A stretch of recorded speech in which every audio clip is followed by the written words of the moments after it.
ইসাদ আপু, জি আপু, এটার প্রাইস কত? এটা আপু 100 টাকা। জি আপু, আমাকে একটা চকলেট কাপ কেক দেন। চকলেট কাপ কেক, এই যে। তো এই কেকটা হচ্ছে সিমি আপু অনেক খারাপ কথা বলে, এটা তো আমি প্রতিদিন খাই, এটাতে তো কোনো ভেজাল নেই।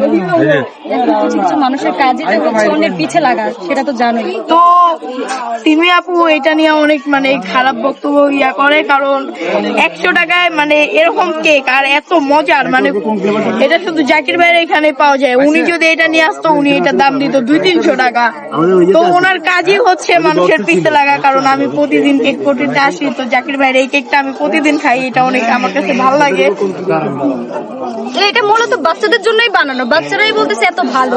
আর কিছু মানুষের কথা কান না দিলে হয়, ওই যে আছে না, কিছু মানুষ থাকে তো পিছে লাগার জন্য। তুমি কি ওই ভিডিওটা দেখেছো? জি অবশ্যই, আমি দেখছি যে এই কেকটা নিয়ে যা উনি ট্রোল করতেছে। হ্যাঁ, তো এটার ভিতর নাকি বাচ্চাদের নাপা সিরাপ দেয়া নাকি এটা তৈরি। তো এটা তো আমি প্রতিদিন খাই, আমার তো কিছু হয় নাই। ঠিকই তো। ওনাকে নিয়ে তুমি কি বলতে চাও?